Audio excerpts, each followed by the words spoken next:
Right, yeah, we're live now. We have a Welcome different back. format this time. Got Yeah. Surma again, but also this time, Alice Hello, as well. how's it going?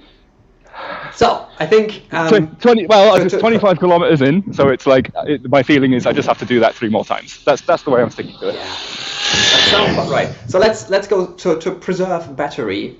Let's go straight into the question because we have one from Trikva, which is there are talks about cancer vaccines and development. What is the difference between a vaccine to protect against ex-COVID or the flu and a cancer vaccine? Jake, why don't you answer that for us? So here's the thing. I mean, so a lot of the AMA questions I've tried not to look at in advance, but Trigva asked this one pretty early doors. And I don't know what you were thinking, Trigva, because there's a reason why I'm doing a walk for cancer research rather than actual cancer research, is because I would not be very good at cancer research.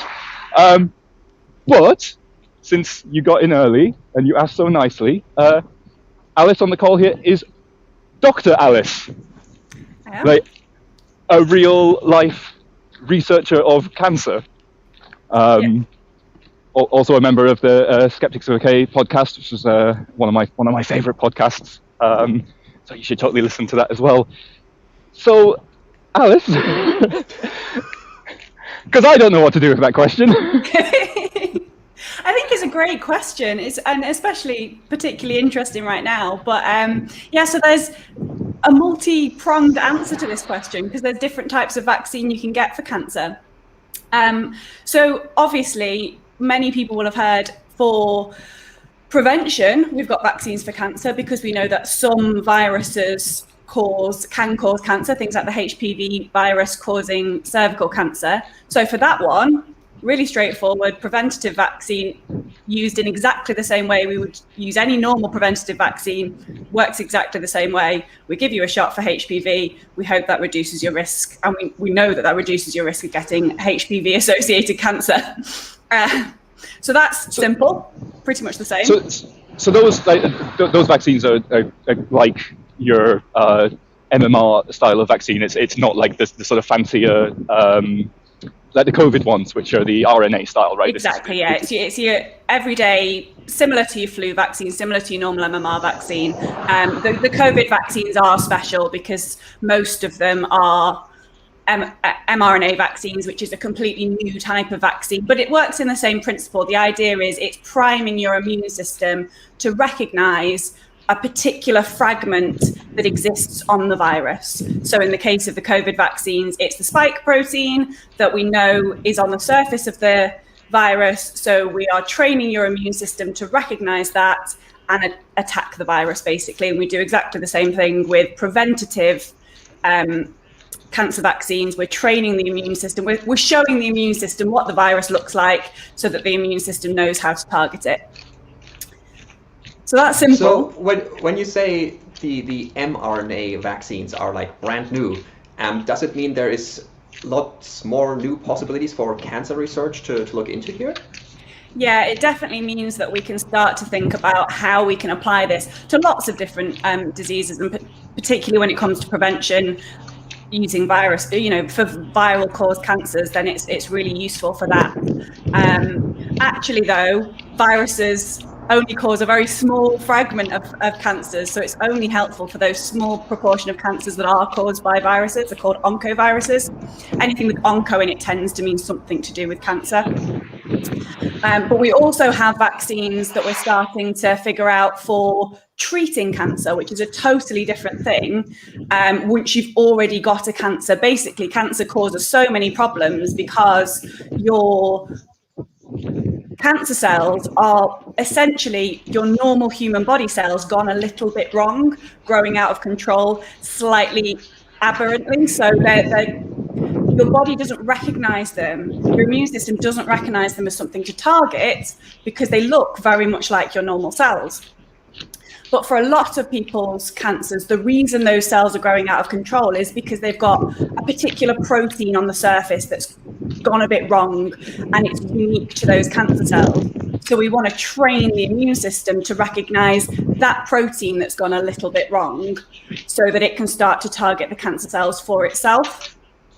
And in those cases, we have lots of different types of vaccines. Sometimes they're exactly the same as your standard vaccines, where we just inject an antigen, inject something that looks like that protein so that the body starts to recognize it and starts to tackle it.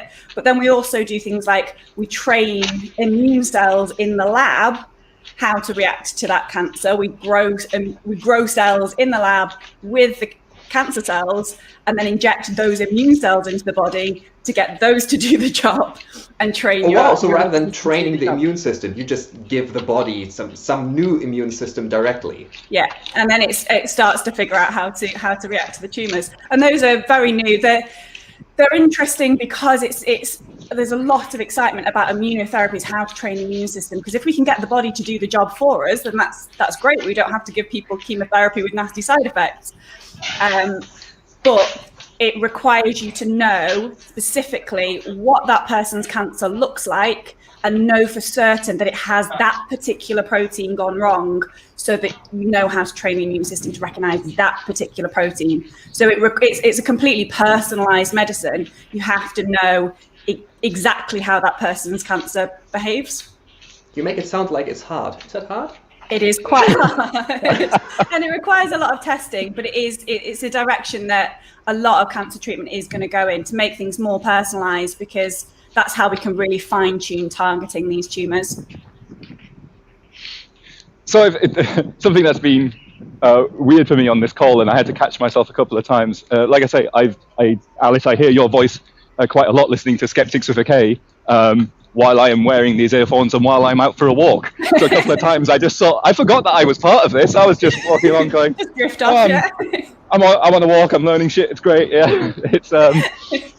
But it's been wonderful for us. I mean, I don't know about you, Summer, but I feel sort of totally inadequate with the sort of just mucking around with web stuff that we do. Yeah.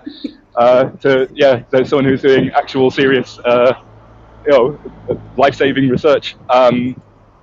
Thank you so much for doing this, for coming on this call. I know I've been stressing on Twitter, nagging you about bits and bobs. More than all right. Thank you for joining me, and thank you for joining us and having this chat. I will. Thanks for having me, and good luck with the rest of the walk. Thank you very much, and I'll say to everyone watching again, please go and listen to Skeptics with a K. It's an absolute. If you like the sort of stuff me and Surma do, as in there's a lot of nonsense general chat along with some on-topic stuff. I know some people don't like that. I really like that. We love to talk about biscuits, and our listeners love when we talk about biscuits.